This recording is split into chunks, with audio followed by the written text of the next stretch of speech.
Today, we've got Simon Borchett, who's joined us for our program today, and he's got some really exciting stories to tell us, and we're going to get some good stuff out of him as well.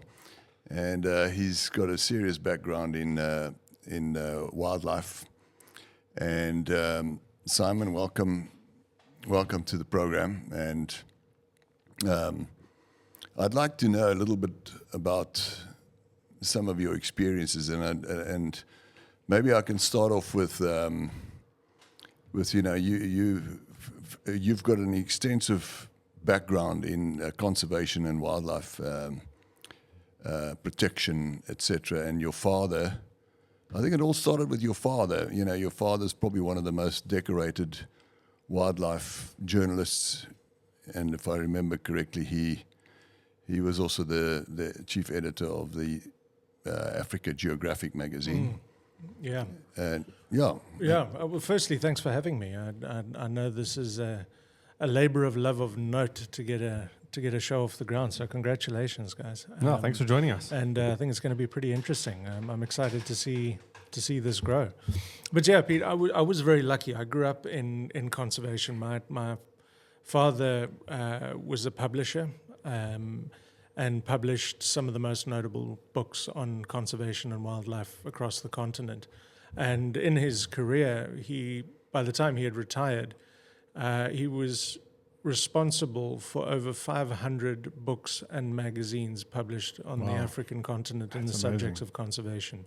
So an incredibly rich upbringing. So I was very fortunate when I was a kid. You don't really realize how lucky you are, but all of my mates would bugger off to Plet, to their beach houses for school holidays, and I'd get dragged to another elephant orphanage or to up a bird hide for 3 days with a wildlife photographer. And I only realized much later what an extraordinary privilege it was, and it absolutely shaped my life.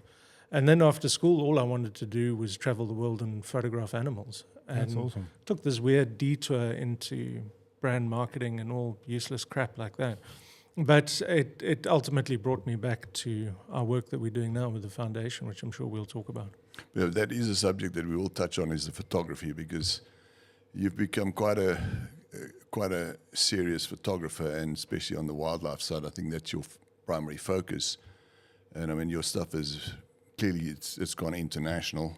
No, that's some amazing photos you've taken. Like that one, I think my favorite one is the one with the elephants with the baby walking next to. Oh yeah. And it's like slightly offset to the side. Yeah. That's a beautiful photo, man. Yeah, that's amazing. that was at Addo Elephant National Park, and that shot, because one of the things that I really want to do with my photography is to have the story of nature behind it. Anybody with a great photograph can take a great portrait of a lion or a leopard, and you can get lucky with that crap. To tell the story, to understand the animal, what it's doing, what is the situation, what is the story that you are photographing, what is the character you are photographing, not just what is the species you're photographing. I think that's the fundamental difference for me.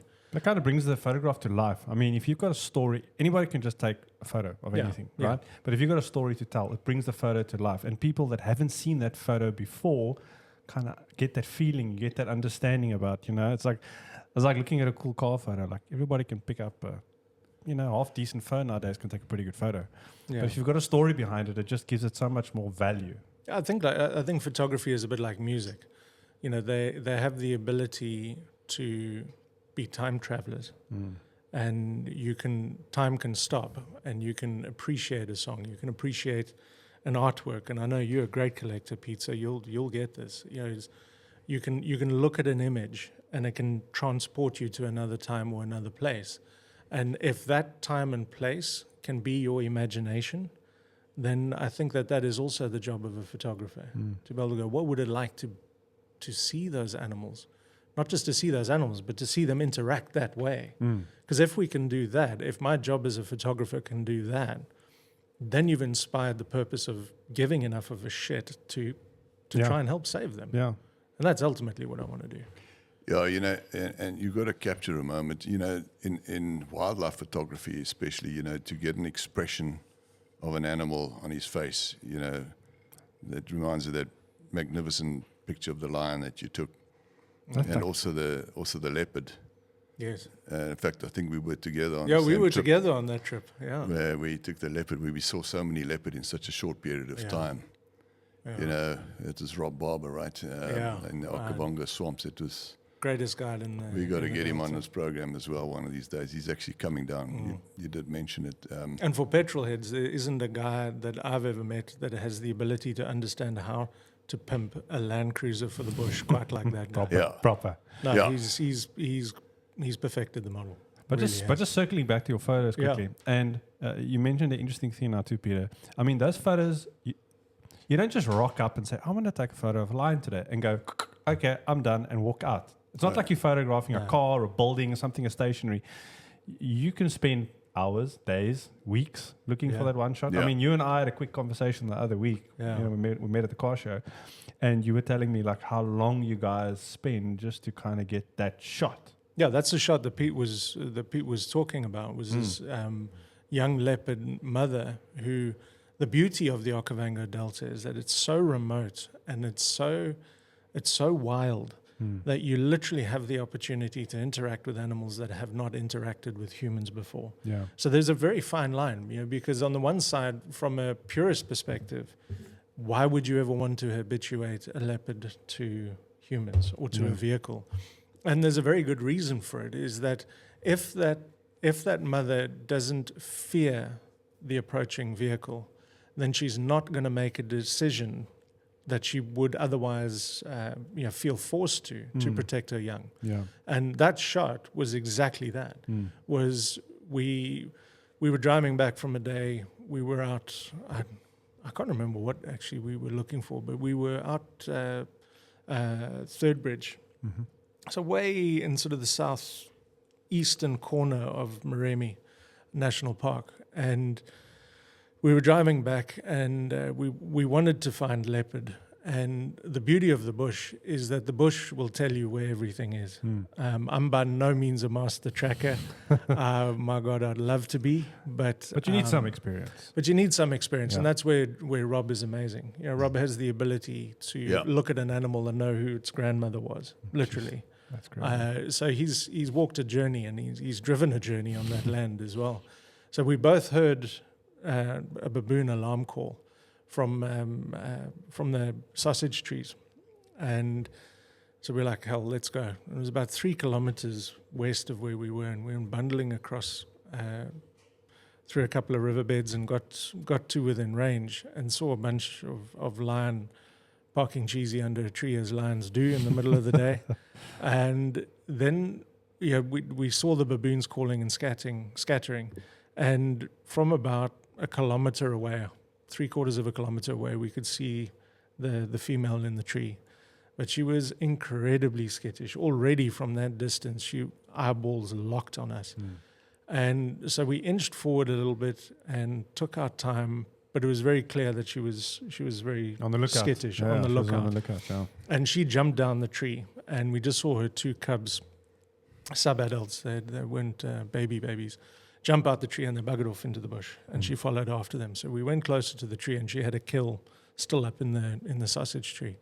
So we're like, she's going to come back. There's a hell of a lot of meat still left on that carcass. She's not going to go Not far. gonna leave that It's around. a fresh meal. So we decided we'd come back the next day. And so we went back, and we all sat around the fire, and we were literally looking at the topography, the land, where we knew there were sort of big gullies and trees, and how we should approach this animal. Because Robert already identified this young female, and this was her first litter. And it took us 6 hours. I mean, the poor buggers in the back, they were sleeping, literally passed out in the back of the truck, because we would drive 5 meters, and then we'd drive 5 meters. So you're not going straight at her, threatening her. So you're literally tacking through the bush like this. Took us about 6 hours, literally 6.5 hours to do, Pete, what was it, 200 meters? Yeah. 250 meters? Yeah. But, that's what it takes That's to what it get takes. the perfect shot. It's hours, days, weeks, as you said, and tracking and having a guide like Rob to take you to the subject. And I mean, you guys shot thousands of pictures. I mean, those motor drives were on between you and Shannon. It never stopped. Rapid fire. And, right? and I thought, the I guy to go and edit all those and find the Yeah. perfect picture is also hours and days. Well, I think, this is it. To get one shot that you're not guaranteed of, you've got the cost of travel, the cost of the equipment, the cost of your time to go into the bush, get the shot, come back, and then you rightly say, then you finally look at it. And fortunately, it's not like the old days when I was studying photography on 35mm film. That you don't know if you've got the bloody shot until 3 weeks later. You get back into the darkroom and you find out that you suck. Yeah, that's so much quicker. Technology has. But this is part of the journey as well, and it's something that I love about my wife's photography journey. She's unbelievably talented as a storyteller, but as a photographer. And for a long time, she would do exactly that. She would see an animal and go, "Well, it's going to do something at some point, so I'm just going to Motor Rapid away. fire. and you just hear this motor drive just bleeding through batteries in the back." But it's all about anticipation. It's all about understanding that animal as best as you can and the skills that you have at the time to preempt what it's going to do and how it's going to act and how it's going to interact with you or not interact with you. It's a journey, and every day is a school day. So Simon, I mean, with that background and getting into animal photography from an early age already, and you were heavily involved with your father, basically mentoring you, I guess, in a way. And then you went into advertising. I think as a creative director. I studied art direction. I studied illustration, quite possibly the most pointless thing to study in the mid-90s. Well, I'll never forget it. I was supposed to be going into my final year, and bought one of the early Macintosh. Wow. Yeah, and I thought this was the shit. Is the thing. And I looked at it and I was like, I'm screwed. What the hell have I been studying? Every skill I've been taught in the last 3 years is pointless.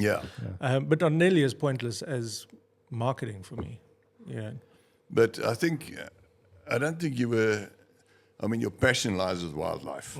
And you're stuck in this advertising business, which is, it's a 20-hour-a-day job. It's, I think it can be very, what's the right word? Taxing, stressful. Taxing, and you do something, put so much work and then nothing comes of it. And then you go into, so anyway, you wanted to, wildlife was your passion. And here you are, this single guy, and, his passion lies in the bush, and then he meets his dream girlfriend, who is also passionate about wildlife. And, it's, for me, it's, I've gone down a long road with these guys as a couple. And I remember meeting Shannon before you did. And, she was really trying to get into this really difficult wildlife business in South Africa and the protection thereof. And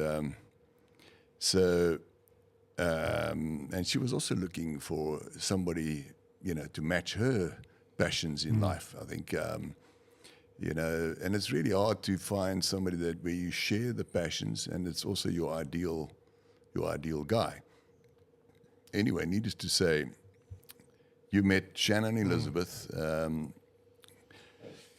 her from Hollywood, some fame in Hollywood, and it was almost like love at first sight. The two of you just got on. I mean, it was, I remember you coming to meet her. I was at a dinner with her and a bunch of my friends. And she said, I met somebody and he's coming to fetch me, after dinner. And I went out with her to the car and there you were sitting in the car, His big brother walked up with Shannon. I was like, okay, here we go. Here we bloody go. Okay. And which I love, by the way. I respected that about you from the jump. I was like, he's come out to check on his sister. Absolutely. Who the hell is she hanging around with? I was Absolutely. like, he's a good man. And the rest is history. And then you guys formed an association. You got involved in the wildlife stuff together. Shannon was kind of like almost the lead in a sense. She started this foundation, the Shannon Elizabeth Foundation, and it is basically a match made in heaven, really, because both of you shared the same passion.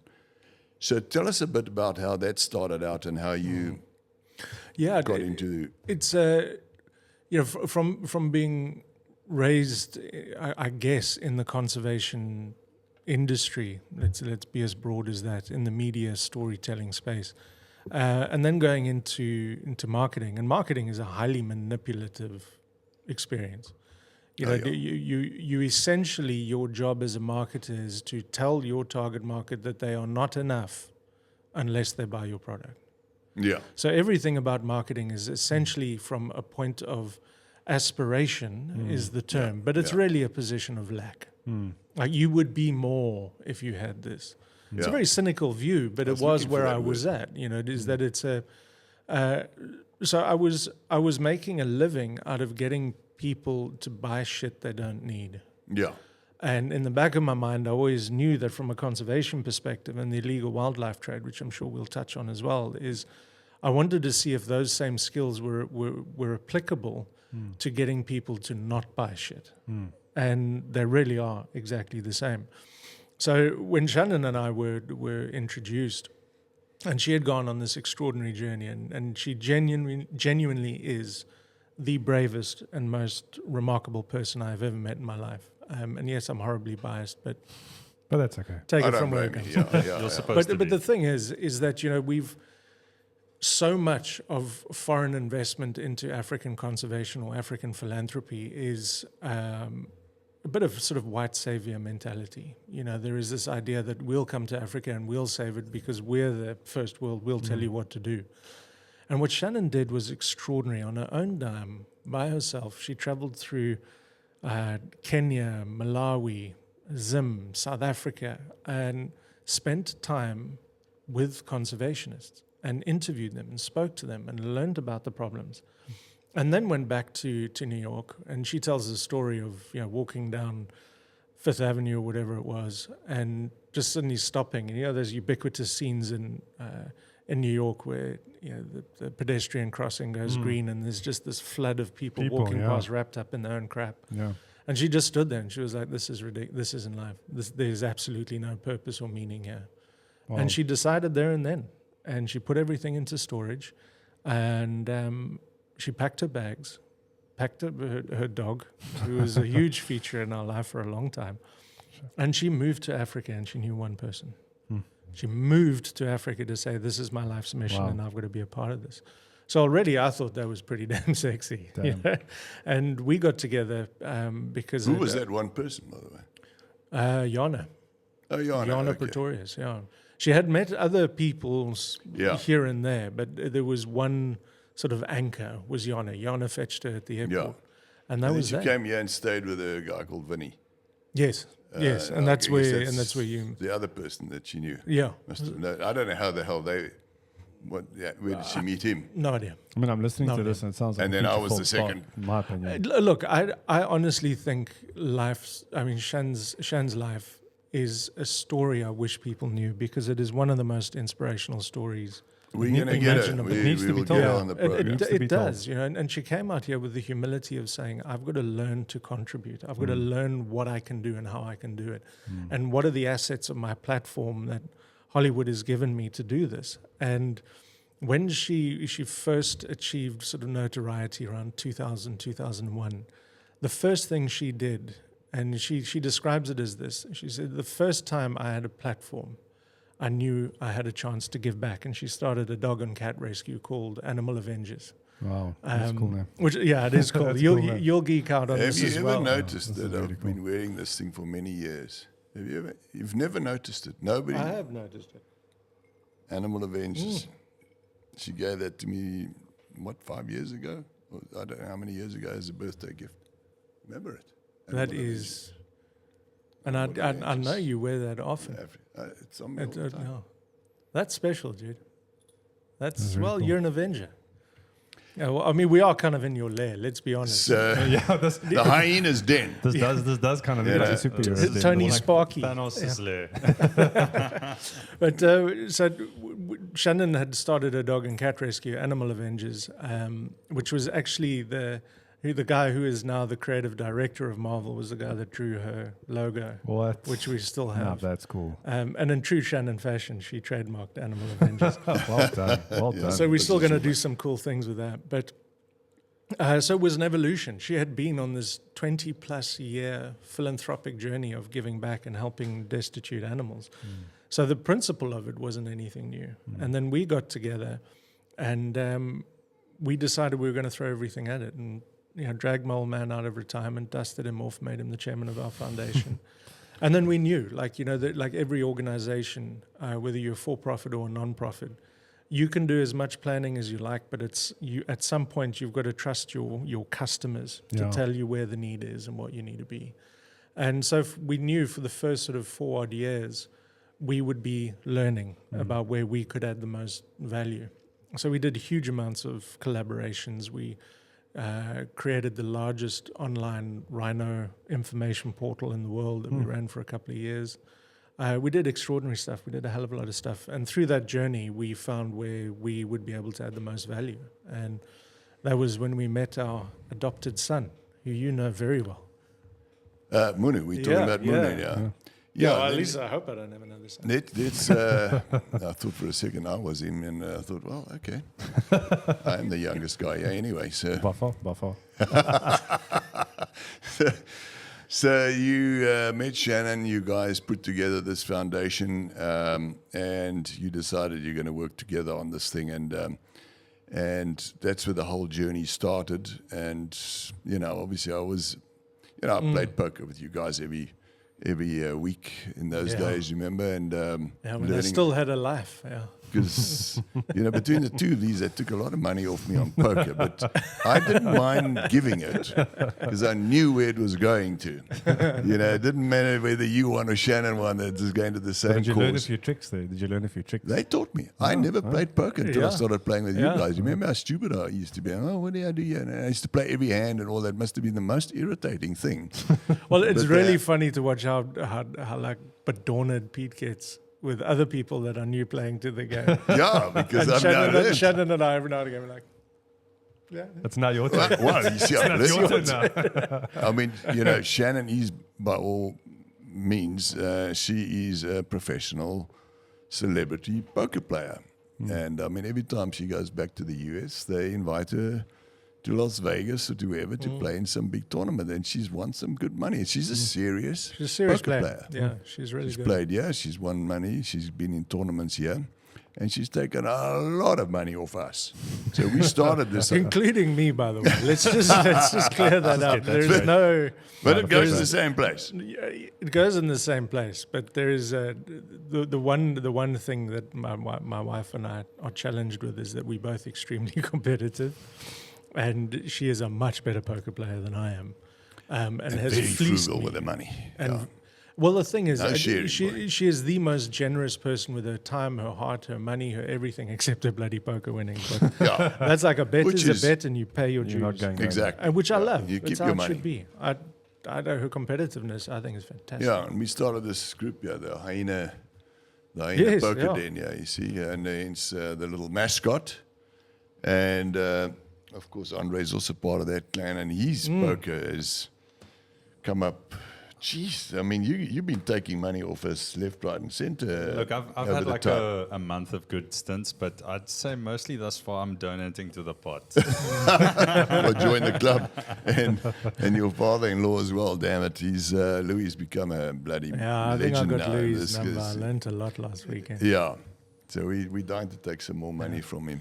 But We we're have doing to. we're doing our poker game in Vegas again next year as a fundraiser. That's a very good topic to bring up because you guys did a fundraising poker tournament in Las Vegas at the World Series of Poker. Series of So Poker. it's not part of World Series of Poker. I know, Let me but it's- not enter into litigation. you guys squeezed in. unintentionally, yeah. They gave So you a slot. yeah, we hosted it on day 1A, on the first day of the main event. So I mean, the World Yeah. Series is like a 2.5 month long period in Oh, Vegas. wow. Okay. It's quite And there's 80, 90 odd tournaments throughout that period.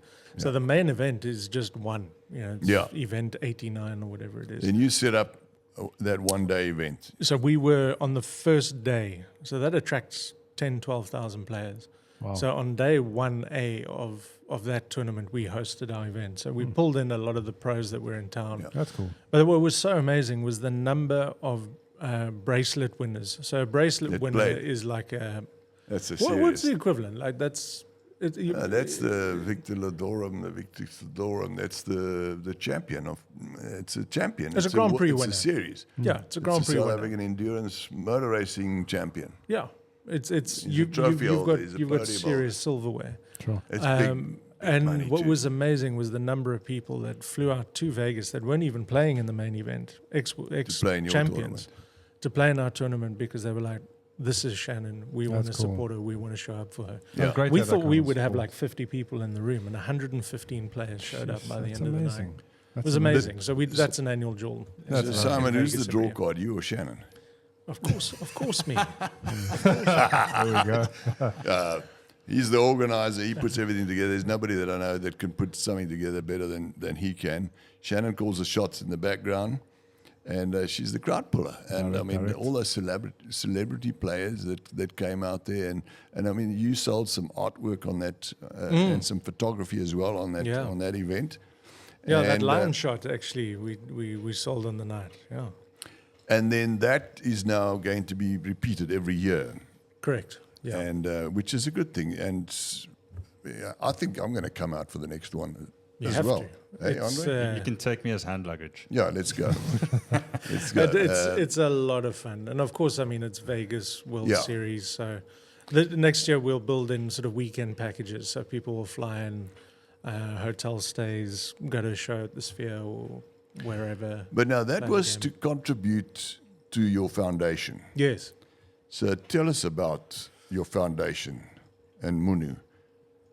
Yeah. The foundation, you started the foundation, which we've covered together, and then you, with your rhino protection, anti-poaching, all that sort of stuff that you guys were getting involved in, then came across a rhino, a Yeah. black rhino. Yeah, so we first happened upon this story in, what would it have been? 2020, 2019, somewhere around there. And we were on one of our missions, and Pete joined us for one of these as well, where we would go for a month at a time or 6 weeks at a time around Southern Africa, and we would go to various conservation projects on the ground and help them out, and give them financial support, media support, whatever we could do. We'd do dehornings, canine units, education, scholarships, you name it. And we were just coming back from one of these missions, and we were in the Eastern Cape staying at friends of ours. They've got a beautiful lodge up there called Founders Lodge. And we were there, and now who's become a very dear friend and a partner in the project, a chap called Brett Barlow was like, "Do you want to meet Munu?" And I'm like, "Who's Munu?" And he goes, "No, this poor bugger was found in Addo and was destitute, so we've given him a home." Turns out the story is Munu is a black rhino, a critically endangered black rhino, and was one of the alpha bulls in Addo Elephant National Park. And the rangers had found him, happenstance, just literally found him walking in a circle. And they're like, "What is going on here?" He was a bit malnourished. So they clearly normally hang distressed. around with partners or in a little group No, the bulls are very, very territorial. So they would typically be alone. but they do socialize time to time, obviously, when they're mating, watering holes, whatever. So but they are considered territorial, predominantly solitary animals. And so here was this poor bugger that was, had hyena marks on his bum just about. And so they darted him and realized that he was pretty much completely blind from a territorial fight. And so long story short, he was put into a boma in Addo, but now sandparks had a problem. This is now an animal welfare issue, and they're a conservation organization, and they don't have the facilities or the infrastructure to dedicate to looking after one rhino to this extent. So they entrusted his custodianship to Brett Barlow, and they'd set up a facility on Founders Lodge in the Eastern Cape where he was safe and happy, and guys would go and cut browse for him and hang browse for him every day, and he was okay. But the project couldn't move forward, and the relationship with sandparks at the time was to breed him. That was part of the custodianship agreement that was entered into. And it's... And if I can just stop you to breed him, because how endangered is the black rhino compared to the white rhino? And what are the differences, just for our listeners too? Yeah, great question. So very, very simply, at summary level, at the beginning of the 1900s, there was at least 100,000 black rhino in Africa. Fast forward to late 90s, and we were down to about 2,300, 2,400 individuals left across 4 subspecies. In 2014, one of those species went extinct, and so we're down to 3 subspecies of black rhino on the African continent. They have recovered to some extent, so the numbers have gone from there to just over 5 and 6,000 black rhinos. Black rhino On the African continent. On the African continent. Now. Yeah, on the whole continent. On the whole continent, Still okay. nothing. It's nothing. So we are still at about 5-6% of what they were at the beginning of the last century. But in southern Africa, like South Africa, Namibia, and that, Fractions. it runs in like a few hundred, right? Yeah. So Munu's subspecies is the southwestern desert rhino, Diceros bicornis. And historically, his natural range state for his subspecies was Angola, Botswana, Namibia, and you could pretty much cut South Africa down the middle. Sort of the N10 going out of PE, that was the dividing line and still is to this day. Everything west of that should be bicornis. And those populations, they're extinct in Angola, extinct in Botswana, and there's 7 micro-populations left that constitute the meta-population. And that is it. That's scary. So on those numbers, Namibia's had some of the worst years on record in terms of poaching. Eastern Cape is now being hit. There was a dramatic spike in poaching in the Eastern Cape last year. So they're at risk. And we believe that the numbers for bicornis are in the region of about 1,000. So estimates vary, but let's call it about 1,000 left. Black rhino. Of Munu subspecies. Subspecies. Oh, wow. So to put that in perspective, the billboard species for climate change and the decimation of the planet, the wonderful polar bear. There's 35,000 wild polar bear in the wild, and there's 1,000 of Munu subspecies of black rhino. So we're down to every last individual matters. So they couldn't get rid of him. So what do? And we got involved. We started supporting him and paying for all of his security. But just hang on a second. So what's the difference between the black and the white rhino, and how many white rhinos are there around? White rhino are the ones that have been hit the hardest. Ground zero for poaching was Kruger. So their numbers were hundreds of thousands, 150 odd years ago. But they were reduced down to literally a handful. We're talking maybe 50 odd. It's speculated as to how many, with Ian Player, the great Dr. Ian Player. So everybody knows Gary Player, the golfer. His brother, Dr. Ian Player, is the savior for white rhino in Africa. Yeah, and he literally took them and hid them in zoos and parks and stuff all over the world. That's crazy. And managed to bring a breeding capacity back to life. They then recovered to about 25,000, which is spectacular. That's amazing. And then we got hit by this round of poaching, and we've now lost 80%. And well, 80% of those numbers have been poached, but you've obviously got a birth rate coming into that. So, the estimates now, Kruger is down 80% of their white rhino alone. Hluhluwe and Mfolozi in KwaZulu-Natal are getting absolutely hammered at the moment, black rhino and white rhino. So the white rhino number is, we're looking at, again, estimates tend to vary somewhat, but the official number, I believe, is about 15,000 left. So I suppose the strategy now is to, A, they need to breed, and B, they need to reduce the poaching, keep tabs on that. That's it. I mean, I've heard that certain game reserves actually don't publicize if they've even got rhino or the numbers because of the poaching problems and because of that kind of security risk. Yeah, absolutely. But just to finish your question, because I haven't answered your question, Yeah. the difference between black and white rhino. So white rhino are physically larger than black rhino by probably, that's interesting. the bulls are probably about anything up to 500 kilos heavier than a black rhino bull. So that's substantial. So they're substantially bigger, taller, far more robust buggers. And what's interesting is that we call them the white rhino, but it was never the white rhino. It was when the Dutch settled here, they spoke about the Weitmond renoster, which is the wide mouth rhino. And they are grazers, so they munch grass, and they've got these big square-lipped, flat-lipped jobbies.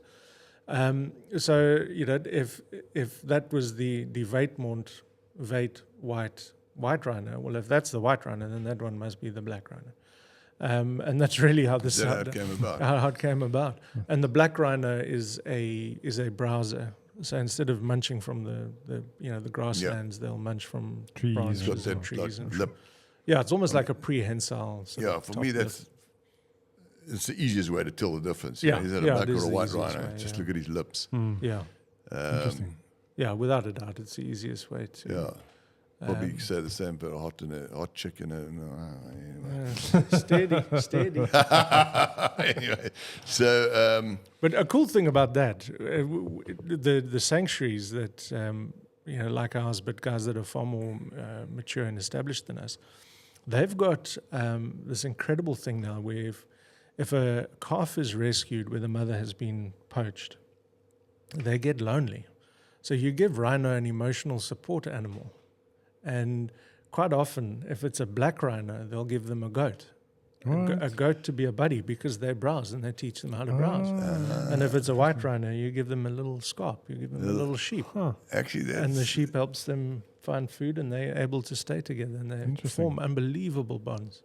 Unbelievable. because one of the differences between the black and the white rhino, the one's very aggressive and the other one is quite casual. Yeah, no, I mean the running joke in Africa is black rhino wakes up angry and by the time it goes to bed is completely fucked off.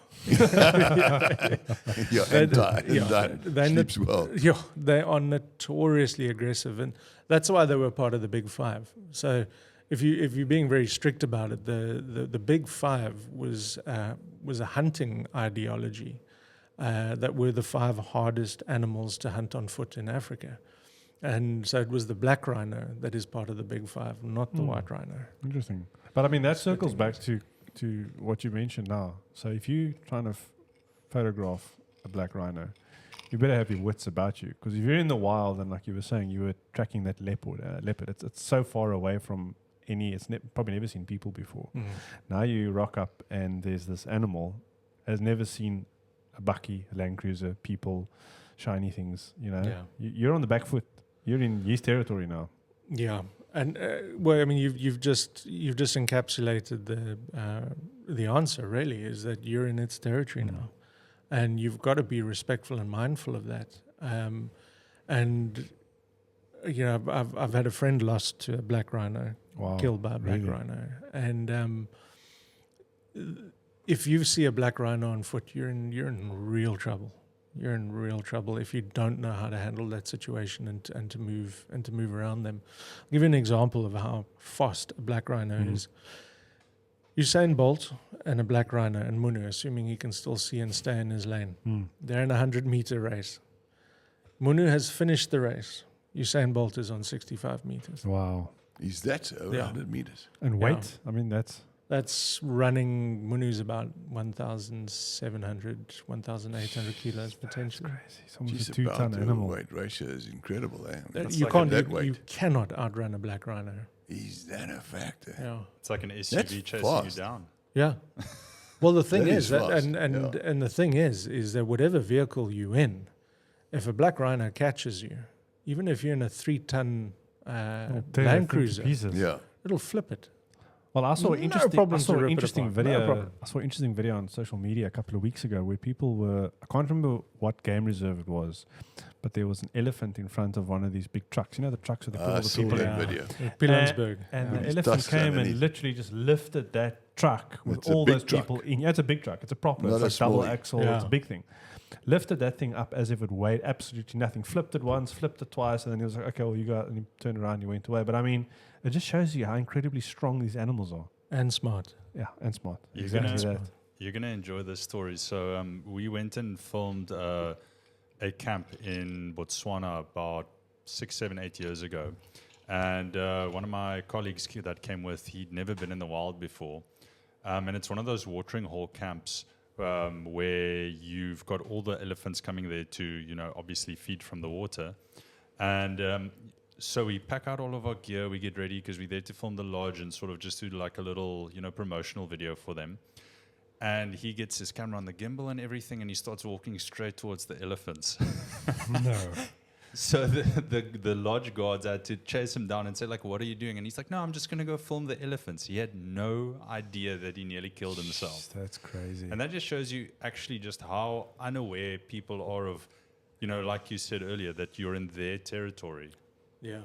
And respecting that, and understanding body language, understanding what that animal is going to look like when it comes over to you. Now, you can see in its body language if it is aggressive. If an elephant walks up to the car and it's sort of flopping around and its ears are there and its trunk is down and it's kind of just having a sniff, and it's not in, if it's a male, it's not in must, which is a sort of a state of heightened hormones. And typically it's considered that they can be a lot more aggressive when they're in that state. And you can see it, they sort of have a liquid leaking from their temporal glands. Oh, wow, that's interesting. And their penile sheath is also very, very, very wet. And you can get a sense. That photograph that you were talking about, the mom and the baby. Yeah. I spent about 5 hours with that herd that day. And I've heard about it, I've read about it, I've never seen it or encountered it. And it was this moment where the mother had gone off to have the baby, and she'll have a couple of midwives with her, but she'll separate, not massively, but will quite often be a little bit removed from the herd for a day or two, and then reunites with the herd. And this was the moment that she was reunited with the herd and introduced the herd to this baby. That's cool. I mean, I was in tears. Jeez, man. I was in tears. I've never Talk about seen the perfect anything. moment.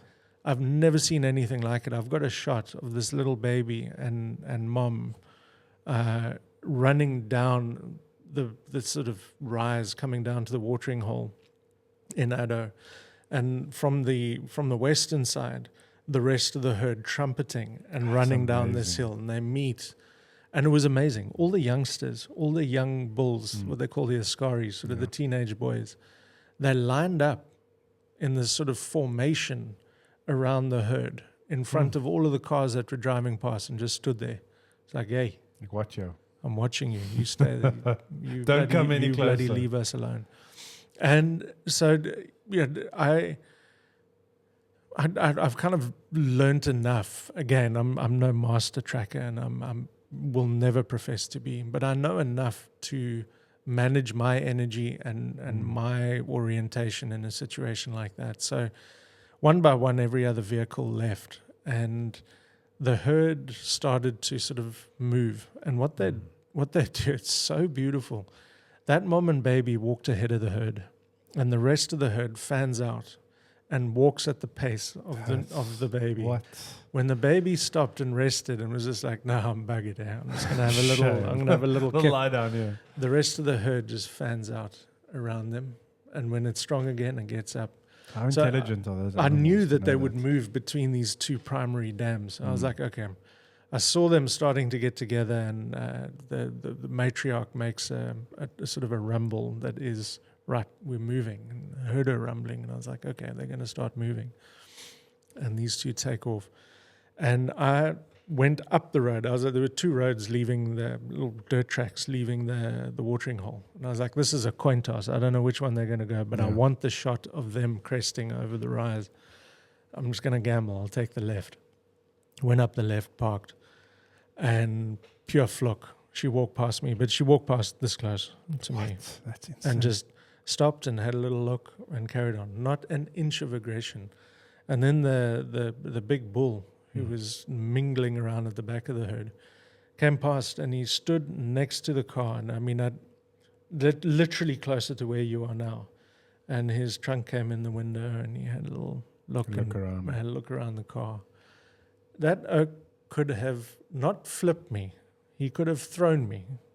There's a conscious decision when an animal understands whether you are a threat or not. But I'm sure they can feel energy. Totally, it's mutual respect. Yeah. It's mutual respect, and that's why it's so important to understand the movement of animals and how they're going to react, or how you anticipate the likelihood of them reacting. It's obviously an unpredictable space, but every day is a school day. Like I said earlier, the chance to learn and be with them in the bush. You just learn a little thing, a little something. But now that's one of your best moments. What's some of your scariest moments you've had? Because obviously there must be a few of those, or too many to tell. Being that the bush is so unpredictable, couple of close calls. So something which we started talking about, and we got a little sidetracked there. So I'll bring it back to poor Pete's question here. So long story short, with Munu, we took on the responsibility of looking after him, and we started looking for a piece of land. We ultimately found 900 hectares just west of Addo. And we went through the process of securing it, building roads, you name it, water, sanitation, cabins, solar farms, you name it. And then we moved Munu on site there to start the breeding program, which we're building out literally as we speak. But the first night I was on that land, funnily enough, the third night I was there. Pete was the first person to spend a night with me on my tent on that property. That property's never been lived on. So there's never been any fabrication of dwelling or building or anything like that. Super raw. It's raw, pristine, what they call Albany thicket, the predominant biome, and prime black rhino country. So we had, it used to take us about 45 minutes to get from the front gate to where we were camping that night. And we drumbled up, and we managed to get there, and I was now there on this first night by myself, which was fantastic. I mean, it's just one of those. Munu was now already in. No. This was before we moved. This was before we had even built the bomas, because the next morning I started whacking wooden stakes in the ground to go, this is where we're building the boma. Yeah.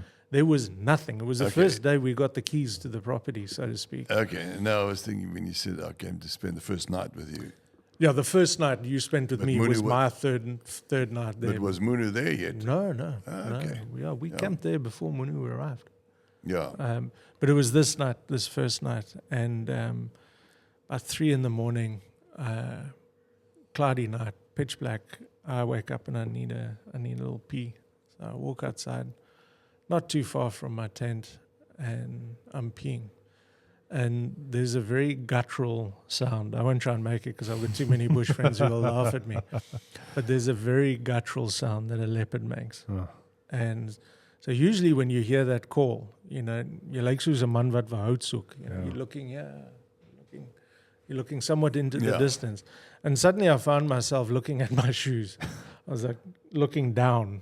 What? And I was this leopard cannot be more, I could smell her, cannot be more than 2-3 meters away from me. What? In front of me, right here. And I was Okay, this is interesting. Now there's this moment of standoff Now, who where you're moves, standing. who moves first? You're standing there in a slightly compromised pose, and Please don't jump forward. yeah, and now you got to make a decision. You It's like, know, take the toe. Take the toe. So I Yeah. just start backing off, like just the sound calms down, and I think, okay, well, you know, look, out where we are, they're probably Cape leopards. It's not like those huge beasties you get up in Timbavati or Greater Kruger. They're much smaller. I don't know. Let's see how this thing ends see up. how this thing plays out. And I just started backing away, and when I got a bit of distance, I managed to get back into the tent. And once inside the tent, I lay down. About 5 minutes later, I heard her again, and she walked past my tent where my head was probably about, you know, a couple of inches from the side of the tent, and she walked past and stopped in front of me. Just to let you know. And for about 4 or 5 days after that, she patrolled, and her tracks were outside my tent every Wow. morning. Absolutely amazing. But I've got a question. Yeah. So you had your dick out and you were having a little pee, Yes. and this guy was right in front of you. Did I shit myself? Did he back off? I don't know. She went quiet. She went silent. I don't know if she moved off and got Was the it same she or a flight. he?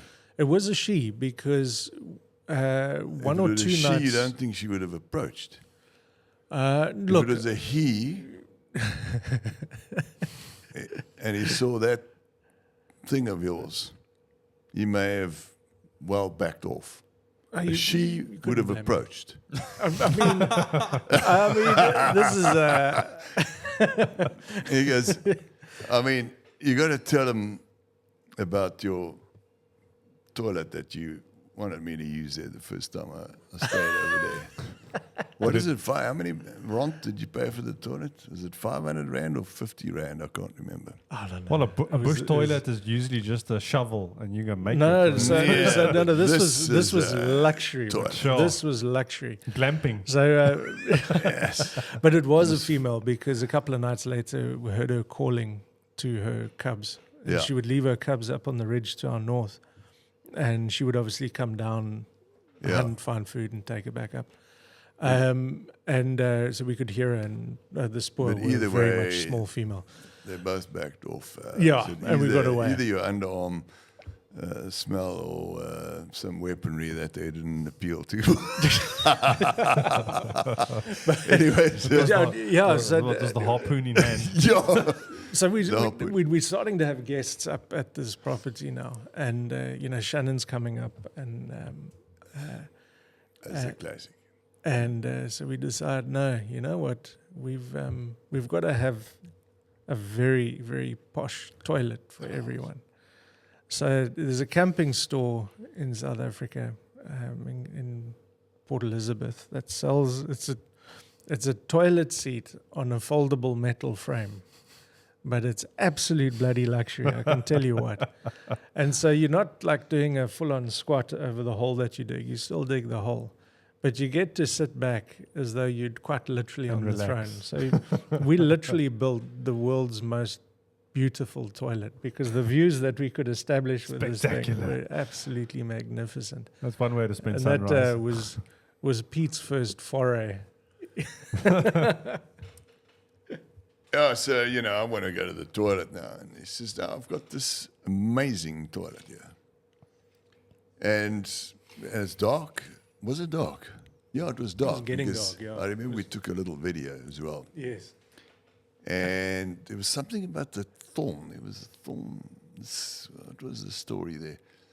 Anyway, it was this 500 rand toilet. Yeah. If that. I don't know, I can't If remember that, the I number. mean, Yeah. it's 250 rand. yeah, I mean, bush it's not toilet. NASA engineering. Just a seat and a frame. So you dig your little hole, and then you put the little frame on top of the hole with a seat on it, and you do the long drop. And then you Done. move the Just Yeah, move 'cause it now- over well, to well, your- now at the you- side, now you got a hole. You cover it with sand again. So you look like a garden with molehills, because you've got all these little cockwurpies scattered around. Yeah. No, it was great fun. But now we're on site. We moved Munu there, and he's safe as houses. We've moved anti-poaching on site. We've built in the control rooms and so on. And now we're building it out, getting females there to breed. And we'll, of course, be looking after other animals as well there. Just since we are, have got to focus on the automotive side of things, I'm actually curious as to how the vehicles make everything you guys do possible, and what vehicles do you actually use, and which ones do you stay away from at all costs because they'll be a death trap? Stay away from Ford. Oh, really? Straight up. I wouldn't know.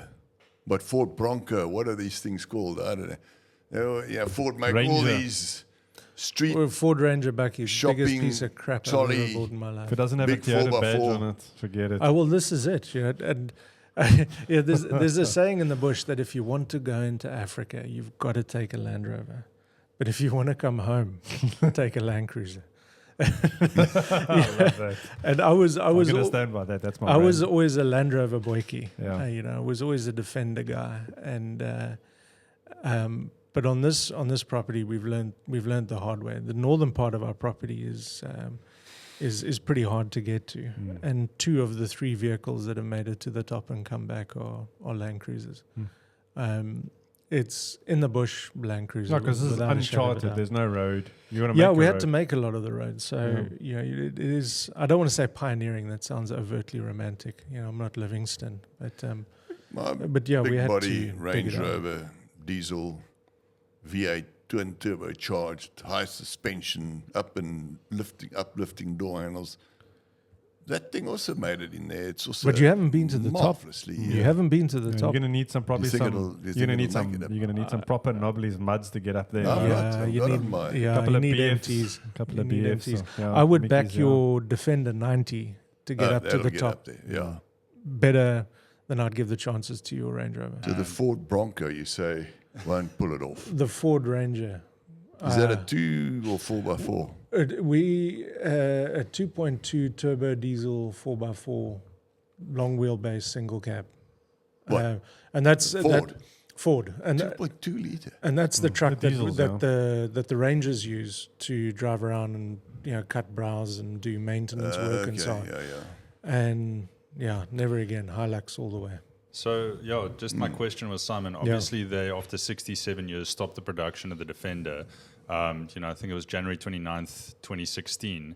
And if you go to any game lodge, all the passenger vehicles were Defenders with the modified seating for, animal spotting. Now that they're out of production, I see a lot of these lodges are switching over to the new Land Cruisers. My question is that those are mainly on, roads that are predetermined where the guys can go. Yes, they go off bush when, it's clear and they've got an okay from, all the rangers and whatnot. But how do they compare the old vehicles to the new Land Cruisers being used? It's that's a really good question for Rob Barber. I'll do my best to answer it with just my own personal experiences. It's always been the Defender was up against Land Cruiser until they stopped production of the Defender, and there was a lot of romantic and historical attachments to the Defender. Most guys that have had the opportunity to drive both, the reason why the Defender was more popular with guests, with tourists, was that the suspension was far more forgiving for guests on the back. The Land Cruisers tended to be a lot harder. But now it's turned into such an industry. I mean, the safari modifications to game viewers across the continent is an industry in its own right. Yeah. So guys have invested heavily in understanding suspension dynamics, weight distribution, etc. And, those game viewers are pretty darn high as well. Yeah. So sure, you're going to have softer suspension, but you're going to be swinging from a bloody You're grapevine. carrying a lot more weight, so the center of gravity is a lot that's higher. 3 tons. Yeah, I mean, yeah. those things are heavy when they're laden. They really, really are, Yeah. and they need the weight, especially the Land Cruisers, to be comfortable. Yeah. But what's interesting is that the new Land Cruiser, because before the popular one that most of the game guys used was the 4.2 diesel, as opposed to the 4.5 turbo V8, which is the double cab and is kind of like the one that's you can go anywhere in that car except past the garage. You literally they are magnificent cars, but they're extremely expensive on fuel and service intervals. But now with the new one, which has had that bit of a facelift, it's essentially the same chassis, but they've thrown the 2.8 diesel Hilux engine. And the GD6s. Yeah, autos, yeah. And look, I'm a purist. I'm romantic. Give me the 4.5 V8 any day of the week. But, I mean, that's just a subjective view. If I look at it from a business perspective, I think it's a masterstroke. I really do, because that 2.8, we know. That's a solid engine, though. It's and it's so reliable. It's proven itself. I've myself looking at the Fortuner. Yes. And exquisite. I got a couple of mates that work and run Toyotas, and they've all said, I said, so, I'm looking at the Fortuner. What do you think about it? He says, Leon, those things run 500,000 Ks. Then it's only run in. Yeah. It's such a reliable engine, And I think Toyota's kind of run that market quite well, because if you look at even from a military standpoint, look what the US used and what the guys in Iraq use. Everyone's running Land Cruisers. Yeah, UAE. from the UN to ISIS, it's the same car. UAE, when the guys doing desert runs. Yeah. They're running it with Land Cruisers. You cannot beat a Land Cruiser. I'm a Defender guy at heart, and I'm really excited to see what Ineos Grenadier is going to do. I love that. As they grow into, really because we like know that they're testing game viewers. I like that. And it's going to be really interesting to see if they can take a bite out of that market. It is a big barrier to entry to get into that. Toyota have just they've dominated the market. Because even the lodges, because I mean, let's be honest, a 79 Cruiser, single cab 4.2, that's with modifications, that's well over a bar. That's well over $1 million. Far past that. So it's a hell of a lot of money. So Sandparks and others have started to convert the Hilux and turn the Hilux into a game viewer. So Toyota's just got it at every benchmark of the industry. They've just captured. They're going to buy once, and they're going to keep their Cruiser or their Hilux, forever. I think the whole, you mentioned a very interesting thing about like the Land Rovers and that, and I think the romance came from Camel Trophy. Like back in the day. Bring that back, man. Ineos Grenadier, that door is wide open. If you don't jump on that, even if it's just a livery on the car. I've got mates that competed in a bunch of those, and I think that there is a part of African off-road culture that is being lost if that isn't resurrected in some shape or form. No, exactly. But I think they should get involved in, for example, in one of your mission. Yeah. They should sponsor you with a vehicle. I think that'll be a really good, because I mean, you very Land Rover, Land Cruiser oriented, and so all these bush companies, and they've come out with an incredibly good vehicle. Yeah. And it just needs to prove itself now. And I think one of the ways to do it is to give it to a foundation like yours. So put it through its paces. You've got a very difficult, rugged we got I mean, platform. you've been on that land. We get 20 rugged. mils of rain. You've got 3 inches of mud around that property. We've been rained in there for 6 days at a time when we were building it. I went on a test day with one of those vehicles. And I actually went there with my Land Rover Defender 90. And I tell you what, that vehicle will go places where I can't go with my Defender. And that changed my mind. That is an incredibly off-road vehicle. They just need to get more publicity. And I think they need to put a vehicle like that into places like yours, where you've got an absolute mission. You're looking for donors. Put that vehicle out there, brand it, and get it out there. Ineos, if you're listening, they are working with a couple of guys in the bush, a couple of amazing tracking guys. I stand corrected, but I think there's a guy, Alex van der Heever, who's an extraordinary tracker and speaker, and I think he's been working with them, looking at the game viewer and how they can access that market. But they are, those vehicles for us are really important. But one of the most powerful things for anti-poaching is 1 horsepower, but equestrian units are absolute game changer. Really? Yeah. Explain that. So, an equestrian unit. horses, So you put a mounted... 1 horsepower, is that what you mean? Yeah. I was thinking of No, some it vehicle, was just my attempt at a very crap bike, or joke. what are we talking about? We're going back to the It's Cowboys now. Yeah. one horsepower. Een perd. Paardenkracht. Paardenkracht. And force multiplier of note. Really? Yeah, quiet as hell. Can go anywhere. No engine sound. Can go anywhere. Has got a longer range than a motorbike. Infinitely trainable. And if you're in a vehicle, Makes you're sense. stuck to the roads. Makes sense. Yeah. If you're in rough terrain, if you're in a horse, you're going to hoist straight up. Yeah. But you've heard shortcut. of elephants that have been trained to track. I've seen a lot of documentaries on that, and they're smelling power. Up in the Kruger area or somewhere in the area there, they had elephants that would track poachers. And I've never heard of that. I've seen it, and then they take a piece of clothing, rub it on let the elephants smell it, and then the guy will go and hide about 8 kilometers or so from there.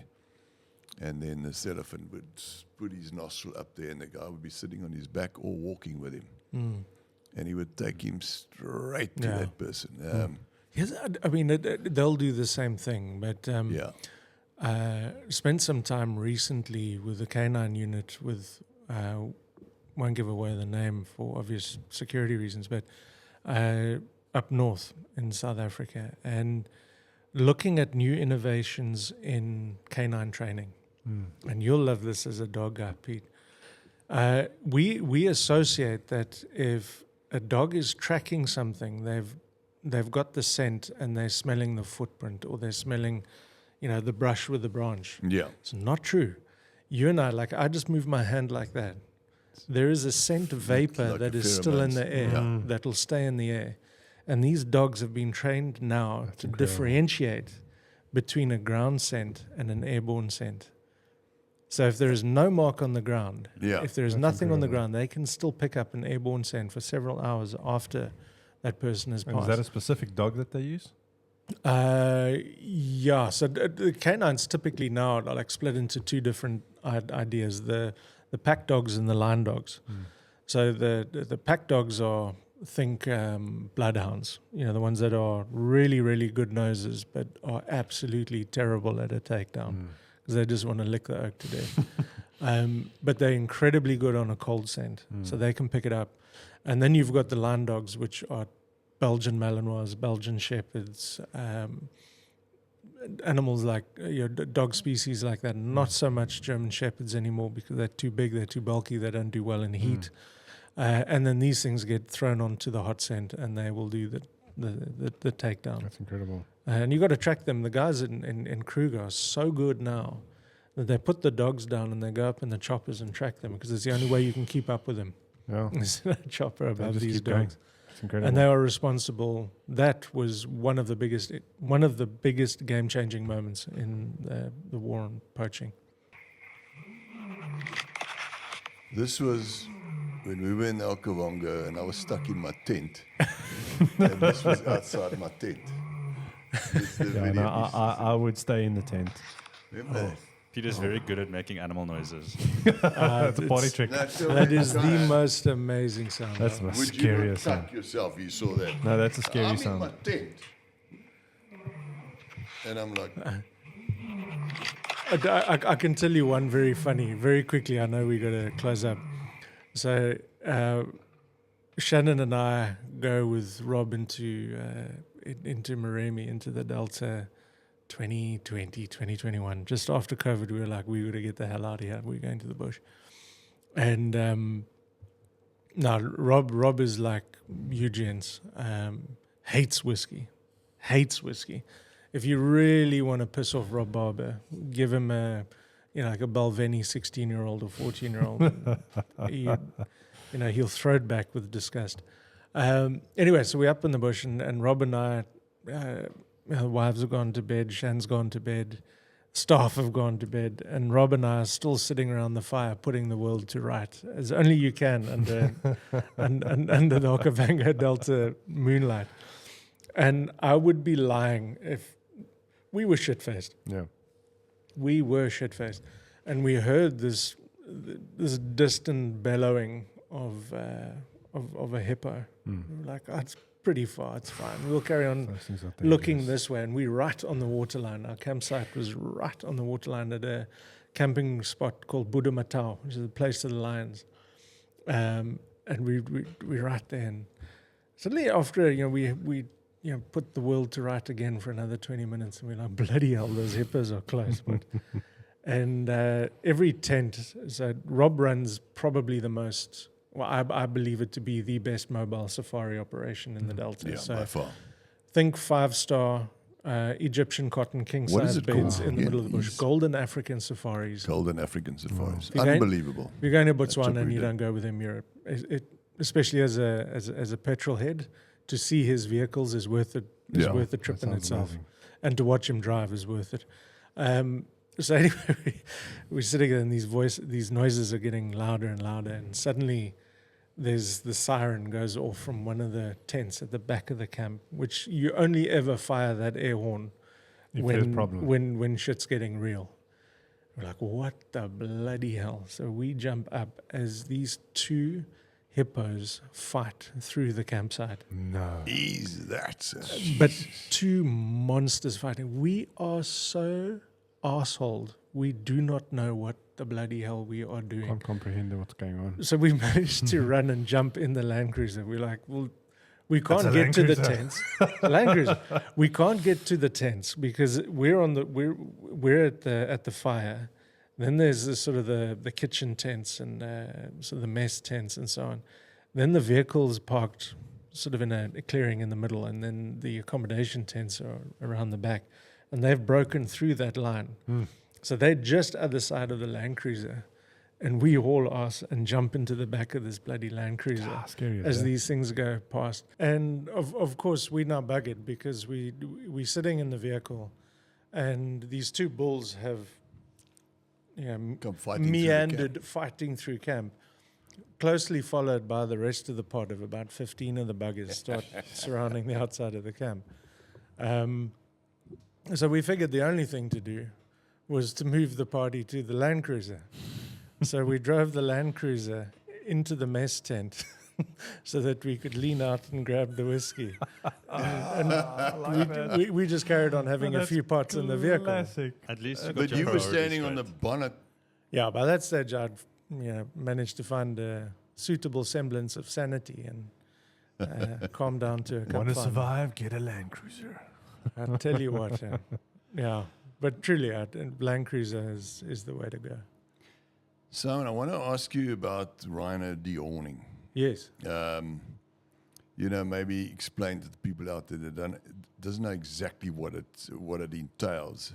And we were talking about it earlier on, about from the darting till it gets up is about 11 minutes or something.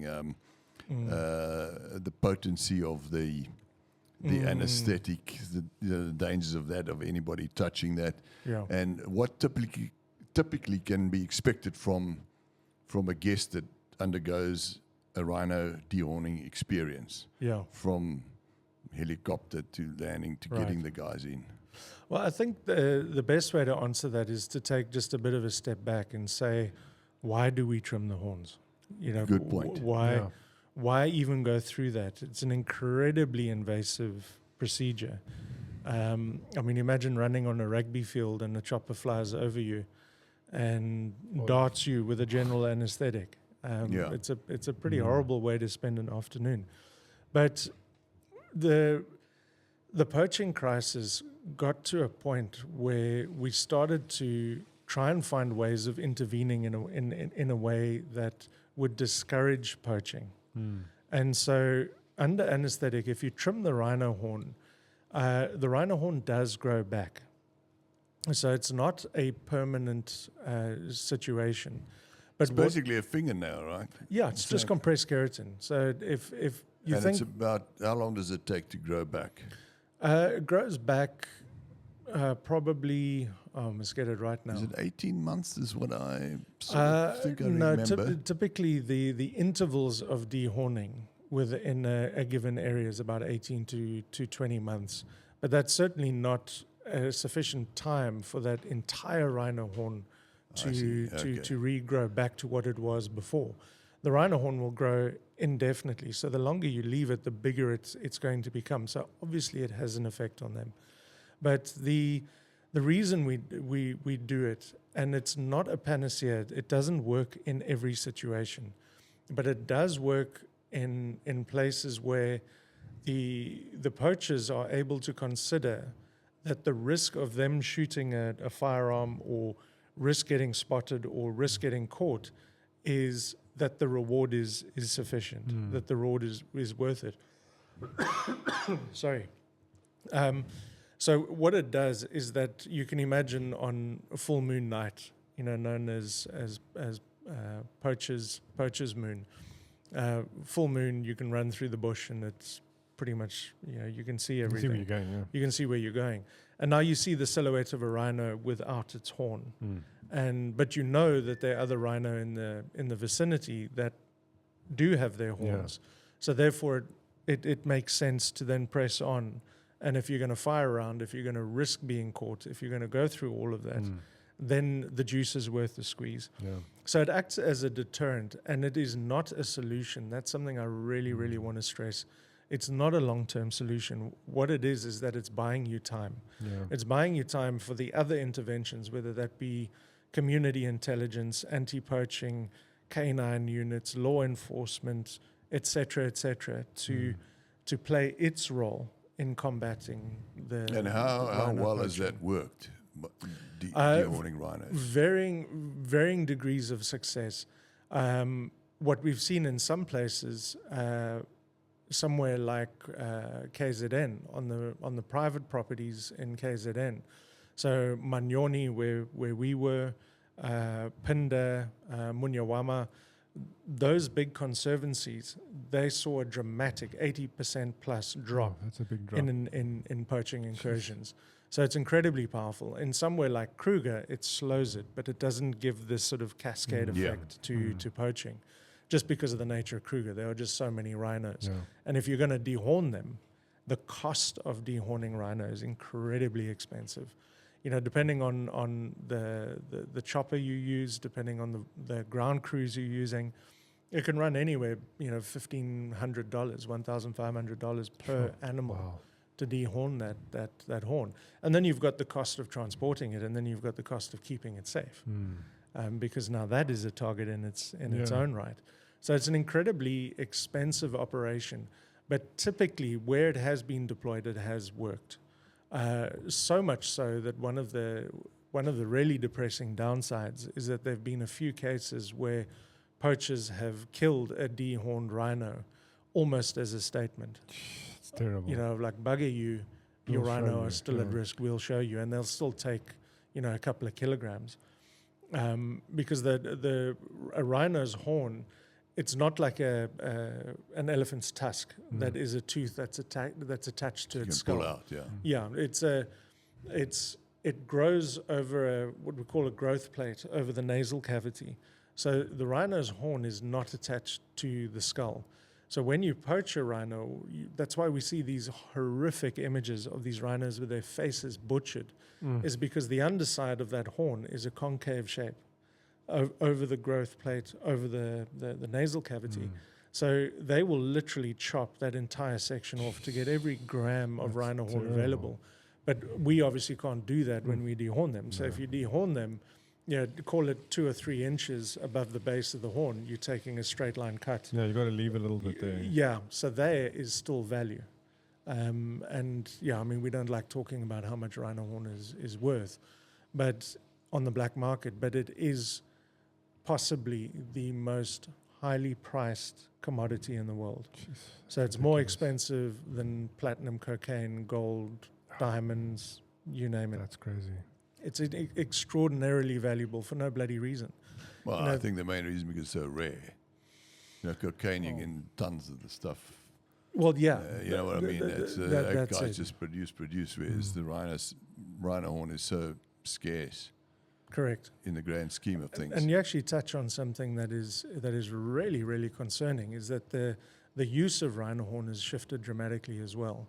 So if we go back to 50s, 60s, through to the 80s, where East Africa was getting absolutely pummeled coming down into Southern Africa. The predominant use was traditional Chinese medicine, TCM. So, you grind it up and you'd have these very specific, almost, dare I call them, ceremonial bowls that they would, grind it up, and that would be used as a cure for anything from common cold through to cancer.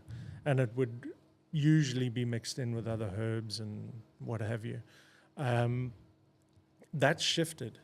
So that poaching crisis then, which was magnitudes larger than what we've been experiencing in the last 15 years, by sort of 5-6 times the volume of rhino were being killed a year during that time, during Ian Player's time, it shifted. So we're not dealing with cultural, ancestral, sort of traditional attachments to the medicinal value of rhino horn. It's now shifted. So a big moment happened in the early 70s where under the United Nations, the IUCN, the International Union for the Conservation of Nature and Species and so on, decreed that these animals would be protected. So they issue the statement of what is endangered, critically endangered, extinct, etc. And almost an impossible task for them. They've got about 35,000 species on considered record out of millions of species on the planet. Wow.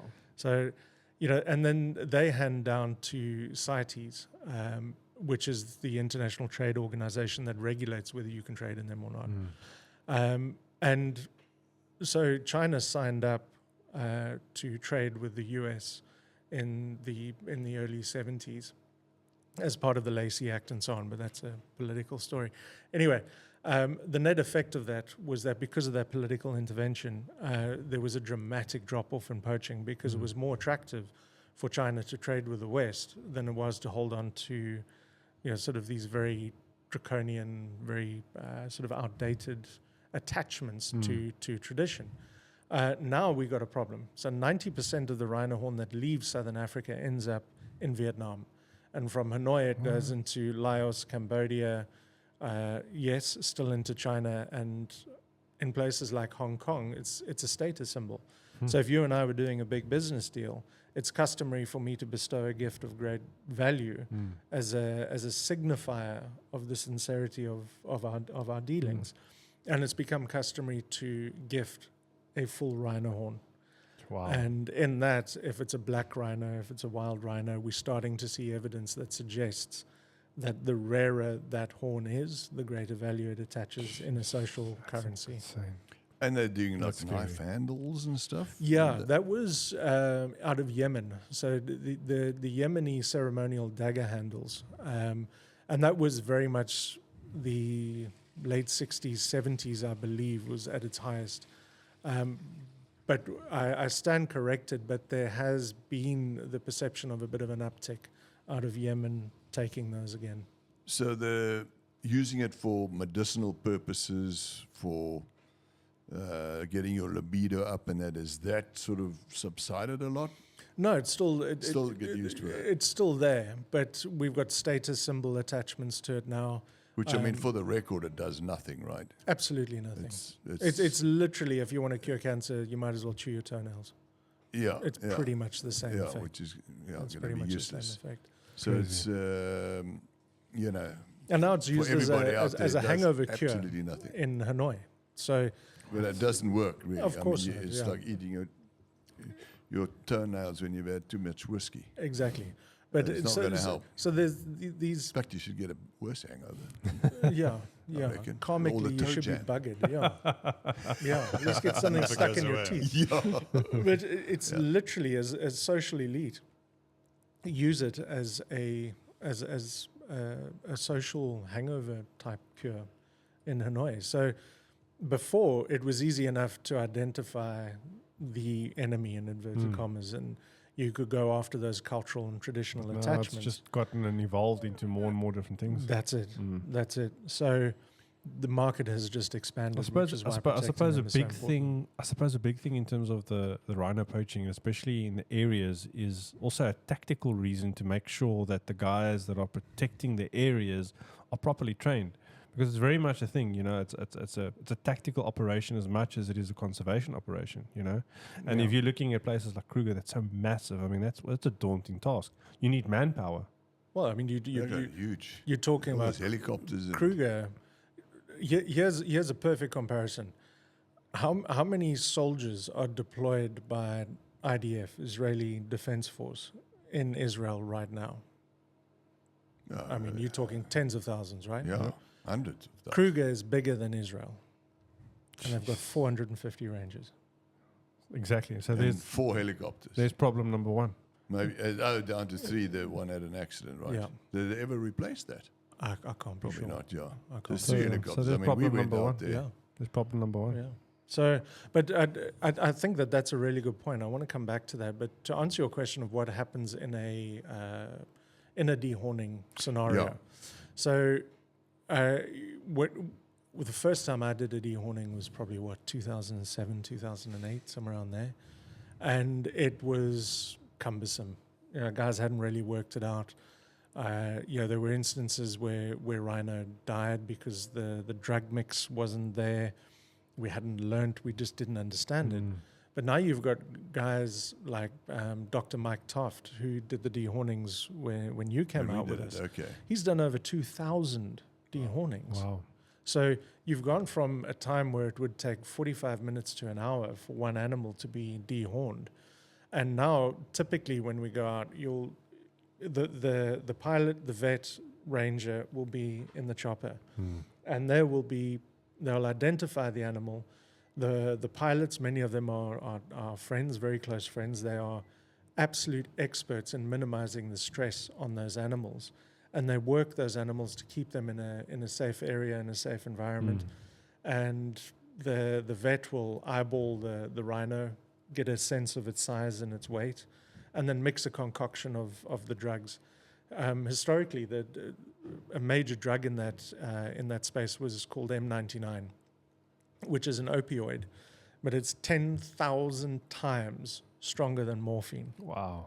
So you're talking about an unbelievably potent concoction of drugs. And it's evolved and it's matured a hell of a lot more. So it's not the single M99 drug that's used now. Now it's a concoction. But they will dart the rhino within a matter of minutes. It'll, white rhino in particular, they start dancing. They do these sort of higher steps as they start to get a little bit woozy. And the chopper will land, and the vets will go to work, and the ground teams will start to move. Yeah, so in other words, the helicopter will identify the rhino, Yeah. radio to the ground personnel in their vehicles to Yeah. come to that area, because they've got to be there, if I understand you correctly, they've got to be there to not allow the rhino to fall over, or you don't want him to fall over. Yeah, I mean, you're fine to have them fall over if you're working really, really quickly. But the benefit of having the ground team there is that they can bring that animal down in a very, very safe manner. Yeah. Controlled And manner. Yeah. and the ideal is that these vets have become so good, and they've become so good. But just imagine how good the poachers have become, for the vets to become this good as a reaction to the Yeah. poaching. Yeah. So these vets have the ability now where they are able to, they drop the rhino and they will immediately give The antidote. the antidote, or an amount of the antidote. So I mean, I've done dehornings where that rhino is sufficiently lucid to carry the weight of its own head, and it's sitting on its knees. And the worst thing that can happen in those moments is that if they lie on the side, one of the side effects of the drugs is that it affects their respiratory system. So if they're on their side, you're on the clock, because that can go south really, really quickly. But if that animal is able to sit on its haunches, it'll get a bit of a dead leg, which is of course a great concern, because a rhino with a dead leg, with a broken leg, is the same as a horse with a broken leg. That's pretty Gotta much put him down, It's yeah. pretty much done for. So they'll have it in an upright position, and they'll immediately go to work. They'll measure the horn. They will take off the horn of both of them. Sorry. And Then they'll extract DNA samples. Let's take it back. The first thing you do when that animal's down is that you want to limit the sensory trauma. So they'll drop hoods over their eyes so that they're not seeing all this movement around them, and literally take a bunch of rugby socks and squish them in their ears. Yeah. And that reduces that sort of sensory overload and stops them from trying to fight against the drugs, and it calms them to some degree. They'll take the horn off. They'll quite often take a dung sample. They'll take DNA samples. They'll take shavings from the horn itself. And that goes into what literally is an evidence bag. And that goes to RODIS, which is the archive of rhino DNA. With the idea being, and this has worked very successfully in the past, is that should a rhino horn be intercepted sometime in the future, they can bring it back and they can identify which animal was actually killed. So you can now bring the seized horn in any kind of seizure or law enforcement activity, and you can bring it back not just to the person that might have been caught with the horn, but you can bring it back to a crime scene. Yeah. And if you arrested a poacher that had the same DNA, now you've got a string of evidence that is going to maximize the potential of a prosecution. Oh, makes sense. So they'll do that, and within, like Pete said, You also 12, mark the 15 ear, minutes. right? That's To So identify. yeah, so you'll microchip them. Thank you. Yeah, I missed that. You'll microchip them, so when they're darted again, you can scan them. You can get a number not too dissimilar to microchipping your dog. So you're able to identify that. But the other thing that they do, which they've been doing long before, this intensity of poaching, was that you would notch them, which is basically specific cuts, triangular cuts. That it's like piercing their ears. Yeah. You take sort of a 5 rand coin piece of skin out their ear, and depending on where those notches are on their left and right ear, on the top, on the bottom, on the side, etc., you're able to give them a number. So it all correlates to a code that the guys flying or rangers out in the field can identify a rhino by number and for some of them by name. Okay, interesting. They'll give the reversal drug. They'll clear everything up. The horn goes into a protected sort of infrastructure, if I can call it that, where it gets removed and taken to a place of safety, and all of that is documented. So before you do the dehorning, you've got to have the permission to do the dehorning, the permission to dart the rhino, permission to dehorn the rhino, permission to have rhino horn on your person, permission to move rhino horn, and the permission to store rhino horn. So the administrative process Massive. to go through this is extensive as well, and all of these cost money.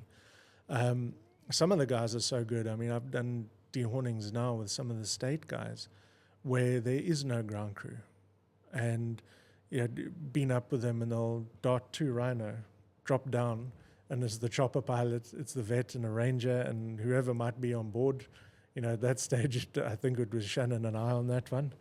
And you get to work, but you get to work. hurry, And within you gotta hustle. 15 minutes of reversal, you're up in the chopper and you're gone. These guys are so good. The interaction between the vet and the pilot. Vet will put 2 dots in the bums of rhinos, and that pilot will keep those rhino together. And these 2 rhino in this instance that's coming to mind now, they both dropped within 5 meters of each other. Jeez. Sat down, did all of that work, and within 20 minutes we were back up in That's the sky amazing. again and watching these guys run off.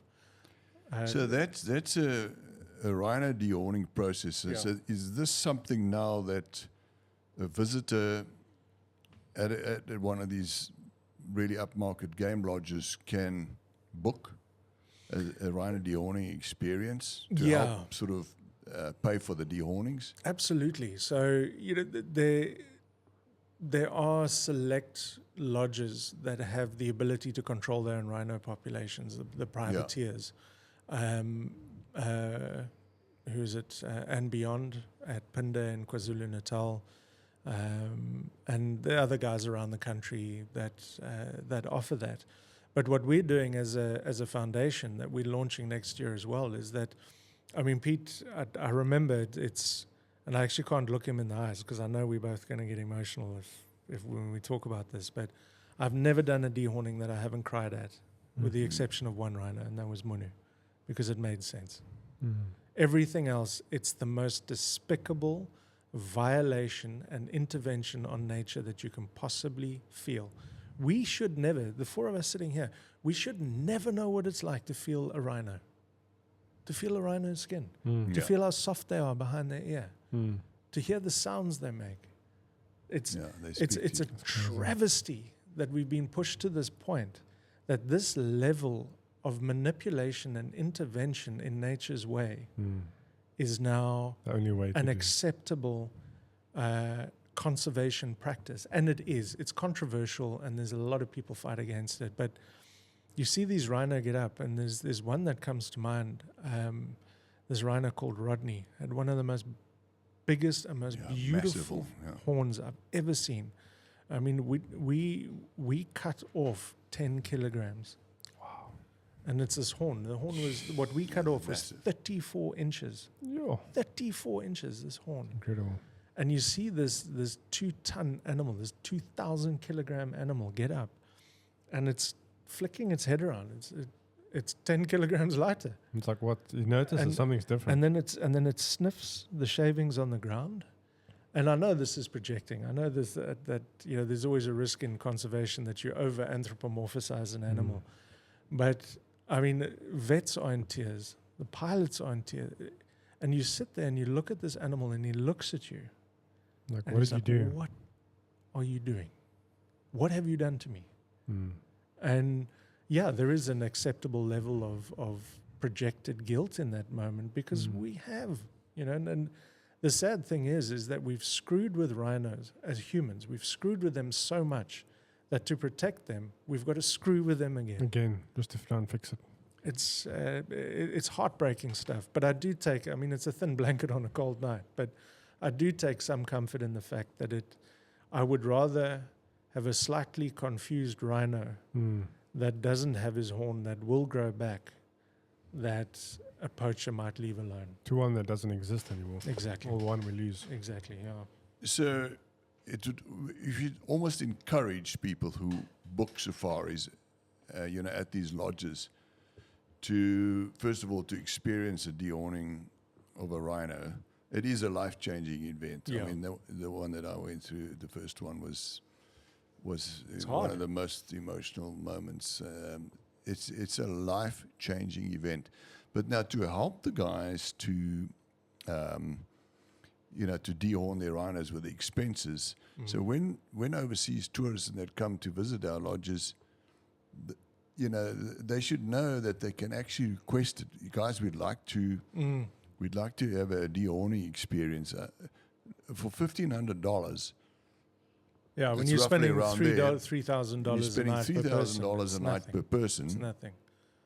You know, throw in what's probably less than your bar bill's going to be, At the end of the story. $1,500, and you can go through this experience. Yeah. So we, you know, really recommend everybody out there that books safari to encourage, check when you call and book in, and can we experience a dehorning Yeah, I mean, program? I would take that wider and say it should be a bastion of any tourist, domestic or international, that is looking to go on safari, is to really do your homework and make sure that the lodge that you're staying with has an authentic conservation program in place. There is so much fraud, there's so much misrepresentation in rhino conservation that if your tourism dollar has the ability to help rhino conservation, then be meantheful, be deliberate with where and how you book. I mean, as a foundation, in 2025, we're launching our, you know, in the name of Shannon's foundation that we were talking about earlier, our Avenger expeditions. So because we have the ability to take people behind the curtain, so to speak, it's a trip where, yes, you're going to stay in exquisite lodges, you're going to drink the best wines, you're going to have an experience second to none. You know, a National Geographic photographer will go out with you and help you take photographs. But then you're also going to get your boots dirty. Because if you think about it, a safari is a very voyeuristic experience. You've got all the gear. You know, Yeah. you got all the new toys Yeah. and the car key and the You've been hat shopping and before you arrive. Yeah. Boots. all the gear, no idea. Yeah. And it's All the kid, no idea.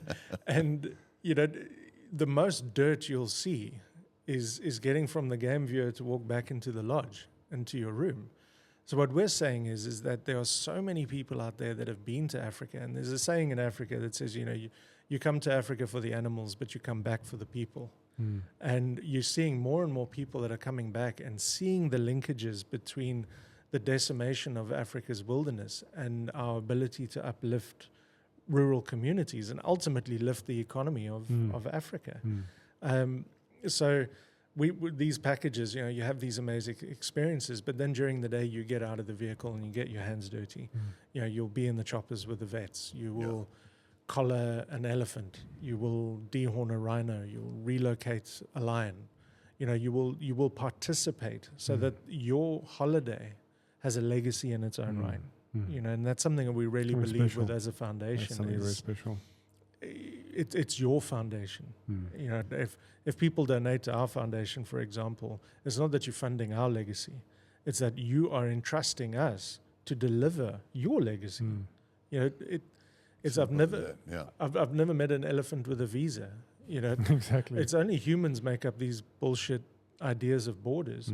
But the natural world and the reason to protect it and the need to protect it is not for us in South Africa. It's for the world. Yeah, look, I think another.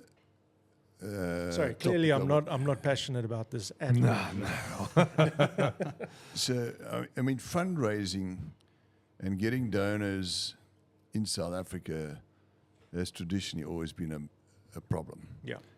And I think it's mainly due to so many fraudsters out there who go under banners, they create all these fake, what do you call them, foundations, whatever it is. So I know you're trying really hard to try and swing that. And we all as a team are trying to get this thing off the road. And I know there's another thing that that we setting up and is a supercar. Now, we touched on it early on, but I don't think we finished it. Yeah. Where we're going to do an annual supercar event, a rally for the rhinos. Maybe you want to tell us a little bit about that. It's, you know, there is an extraordinary culture of giving in the US. You know, it's just under $500 billion was given to charity in the US alone last year. So there's an extraordinary base that we can fundraise from in the US. And we're very fortunate. We've got a charity in good standing in the US, obviously with Shannon's history. So historically, with the exchange rate being very favorable coming from there to here, 80% plus of our fundraising was in the US. And that wasn't a comfortable decision for me to make as a South African, because this is our back garden.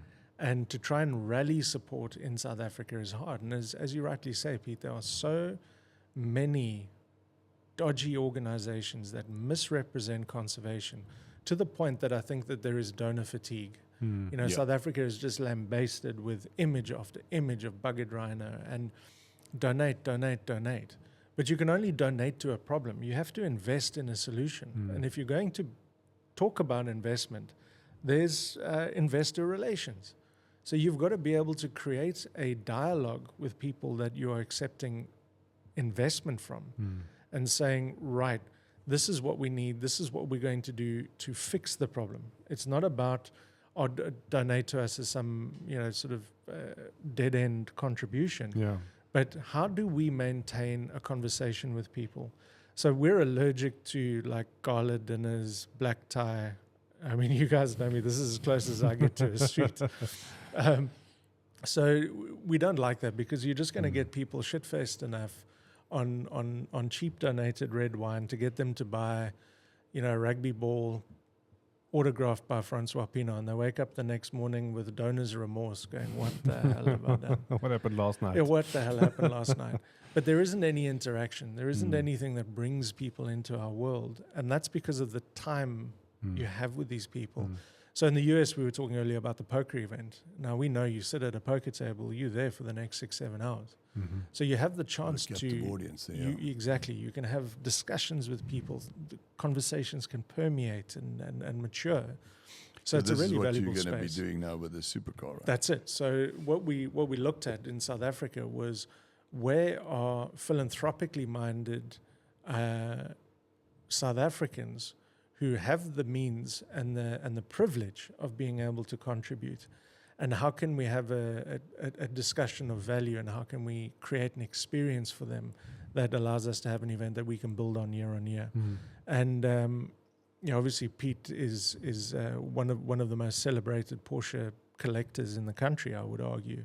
And in fact, as we sit here, there's in the background, absolutely exquisite beastie just out the corner of my eye. By the way, I'm not a collector. No, I normally only have one at a time. I get tired of them quite quickly, and then I'll move on exchange. So are you a collector with means ADD? you got a whole bunch of them in your garage. Yeah, exactly. Collective ADD. Race them. And then, that race car of mine just went on forever and a day. For 8 years, we campaigned that car. But, the road going Porsche, it's nice to go with the Porsche Club. Now, that's hitting a note, because the Harley Davidson Club, which I've also been a member for now, probably close to 20 years, the Porsche Club, they have these events. Yeah. And especially the Harley Davidson Club, but the Porsche Club does the same. Then it's Red Nose Day. Then it's bring a blanket, bring a toy, and then they donate it to some orphanage that there's no record of, and it goes into somebody's back pocket typically. I'm not saying it all does, or it's to the SPCA, etc. But they raise all these big funds, and that's why I brought it up recently. Guys, we're donating to areas where we don't know where the money's going, and there's no record of it, and we don't feel it, and it's got nothing to do with our tourism industry, etc. Let's take care of our conservation. Let's donate. Let's try at least. Let's try a Rhino Foundation. Yeah. And see how that goes. And I mean, you were the genesis of this. Over a couple of whiskeys, you poked me in the ribs a couple of times and planted the seed, and we were like.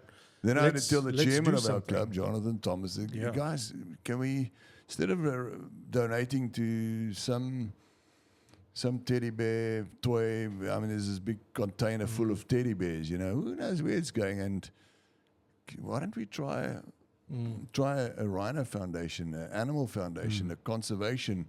Let's put it into nature. Let's put it into our animals for the conservation, and we know where it's going. People who we know where it's going. There are a lot of rhino rallies that are around and up in Johannesburg and here and there and everywhere. We want to get all those people here to the Cape Town rally. And I think it's about establishing a sense of community with people who care, but how do you care? Everybody cares about our rhinos, but in this sort of murky fog of misrepresentation and conservation, how do I care authentically? So if we've got an event running year on year that is a conversation, and that we can do some cool stuff together, then that's something we're signing up for. So the event will take place early next year, and it will see people come down from all over the country. There's huge interest in what we're doing. We've got a couple of really, really slick ideas up our sleeves to give people a truly unique experience. So it's an invitation event that people will come down to Cape Town or be in Cape Town. We'll take a drive out of Cape Town to a location. We've got a fantastic evening with music and auctions and all kinds of things to talk about rhinos and to raise funds for our sanctuary. and then also to have a really great driving experience. And I hope it matures into, you were talking about the Rhino Rally, and if I stand correct, but I think the Rhino Rally was original a biking rally. Yeah, it is actually by my uncle actually set up the first Rhino Rally out of his Spuy. Is that so? Very first one, and I was 19 years old, I think, and I went on it. Actually, we had quite an experience on that thing. The very What first was her Rhino name? Rally. No, I wish.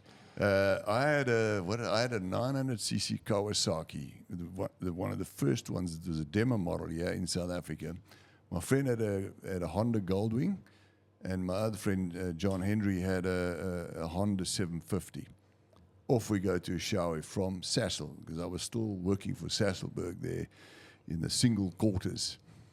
Look, that is Cortina, fur on the dash, bobbing orange and aerial territory, that. I mean, so yeah, us 3 rooi nekke. 3 liter Ford, 2 liter Coke, 1 liter brandy. I say 3, 2, 1, yeah. And it starts raining halfway. We're going up those passes. We're in the Natal already, and it's now drizzling lekker, and the roads are lekker wet.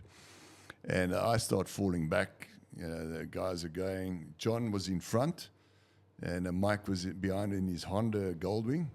They're still with the pistons coming out the side in the old Goldwing engine.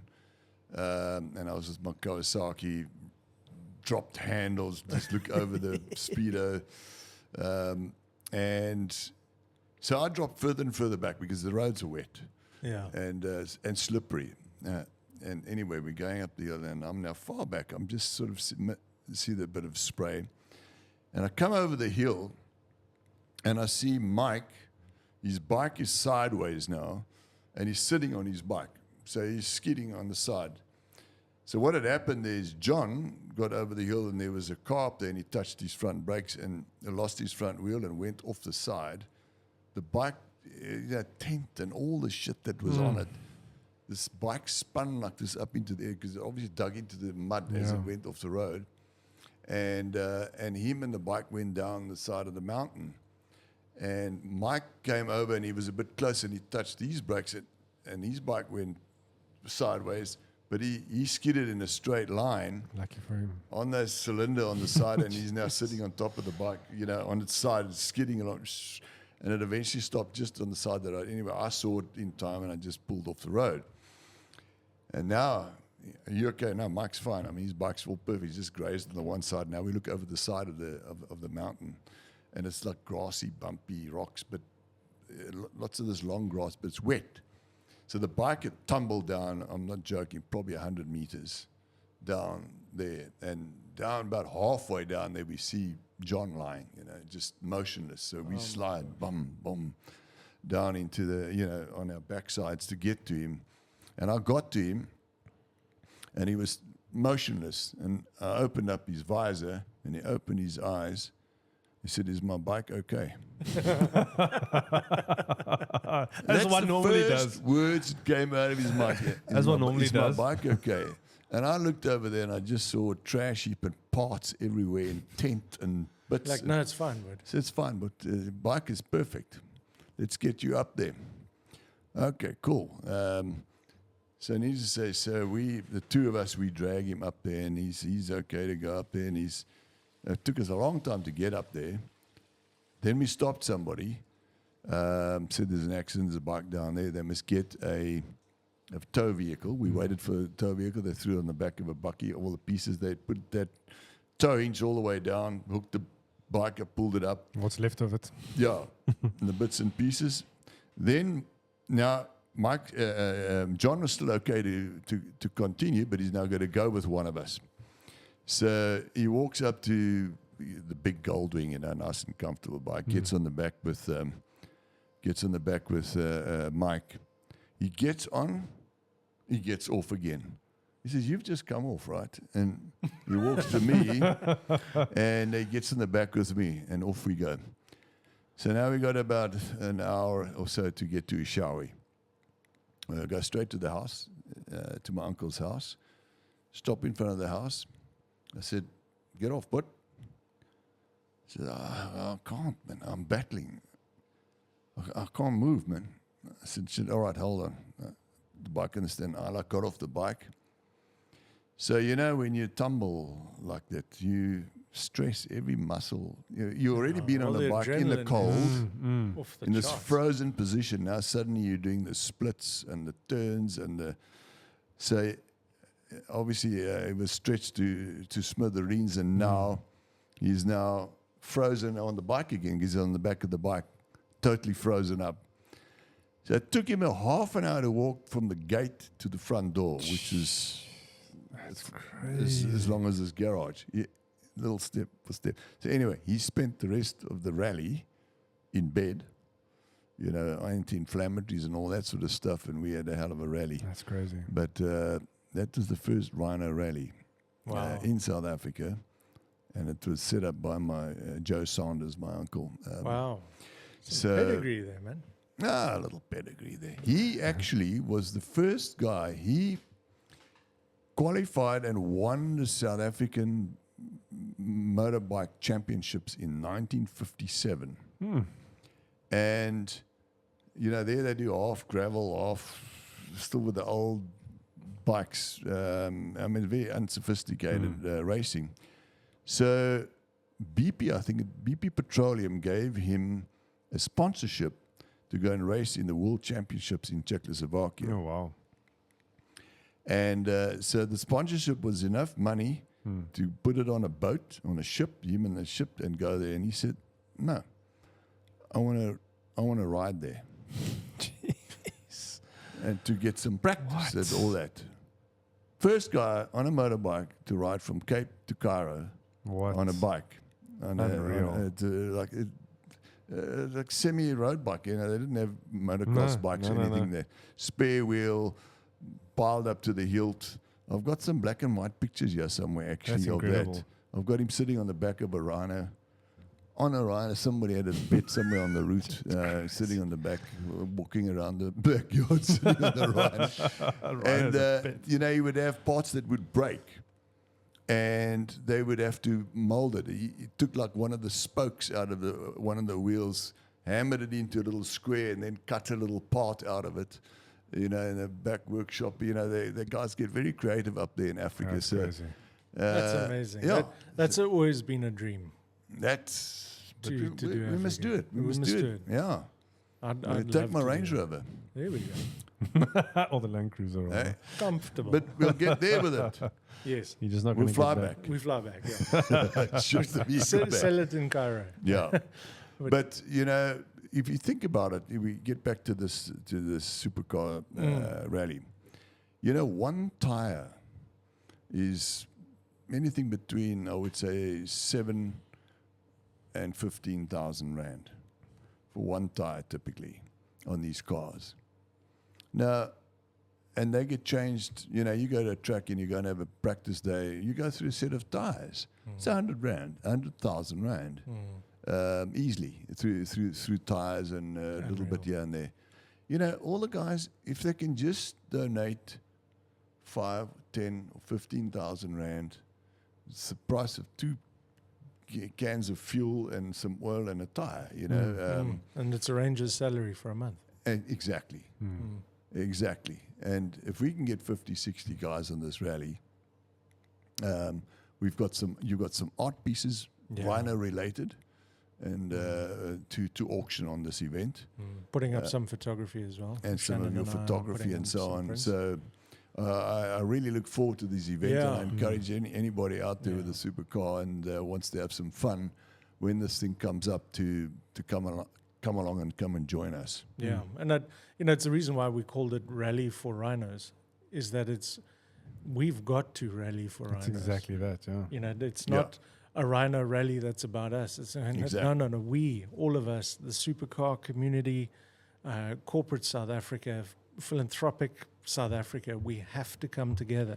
We have to rally together. We have to rally for our rhinos because it's kind of old news.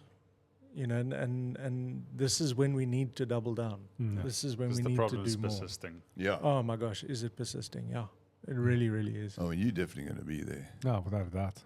Without a doubt. And he's going to be Done. By Yeah, then he'll have a supercar, and if he doesn't have a supercar, he'll come in as a videographer. I'm gonna have to sell some kidneys. I see another BM here, a white one. That's mine. Is that? Have you always had It's that? the M2. Yeah. That's the You M2. got that one, the M2. No, the M2. That is the M2. Is this the M2? Yeah. Yes. Wow. Yeah. It just looks mean. You know, I don't know why I didn't recognize it. I thought, oh, you got a new car. Because you're a Porsche and you look down on BMWs. Of course. I love how he just owns that. Yeah, That- exactly. that- Why There's not, not eh? even Why a not? sense of defense. Yeah. I just look at this thing. I don't even know Listen. what it is. What is this? Gents, we are running out of time, unfortunately. Yeah, let's. Okay. So yeah, if we want to wrap this up, Yeah, I think thanks for coming on the show. Thank This is you. definitely Thank you for not, having This me, is man. definitely not the only episode. We've got a lot more to unpack. Yeah, Absolutely. We got to get Shannon on here as well. Yes, And she's Yeah. got a lot to talk about. She's great. I've You got know, a when it face comes for to all- radio, and she's far more. Yeah, far more attractive. Well, coming off a low base, let's be honest. But aside from that, Hey. I think her story is exceptional. Exceptional. Absolutely, there's an exceptional. American superstar, film star, Yeah. coming to our broken South Africa and giving everything she has, every fiber of her body to conserve our animals. Yeah, I mean, come on, guys. I mean, that deserves. That speaks deserves, loads already, It deserves. yeah. If you don't serious take out your kudos. checkbook, Yeah. we need to She's, have a by chat. the way, will be at this rally for rhinos. Yes. She'll be giving some talks. Yeah. She'll be mincing with everybody, and yeah, you'll get a chance to meet her and to chat to her and to get to know her. And we do have a couple of the auction lots are safaris that Shannon Yeah, and I will actually lead that's- people. We've got a safari to Botswana, Yeah, and we've got one of our Avenger expeditions. Amazing. Are up. Ooh. So Yeah, there's some it's very cool stuff. up for prize. I might Yeah. know some people that would be interested. Sounds Yeah. amazing. Yeah, I mean, the prizes are going to be amazing. yeah, You know, I mean, the safari, just for coming to the rally. I mean, you could win a safari. Any of them in the Okavango Delta? yeah, My favorite Rob. place. yeah. It's I wouldn't miss that. I'm going to buy yeah. I mean, it's a bunch of tickets. I my- might even try and bribe him on the side. My favorite place in the world is, aside from anywhere with my wife and my friends, but And your Okavango rhino is Delta. the Okavango Yeah. Delta. Amazing. Yeah, we've got to do Yeah. another trip. Yeah, Actually, that's a trip to record. We did. got to drive it this time. From Yeah, I'm happy to do from that. here.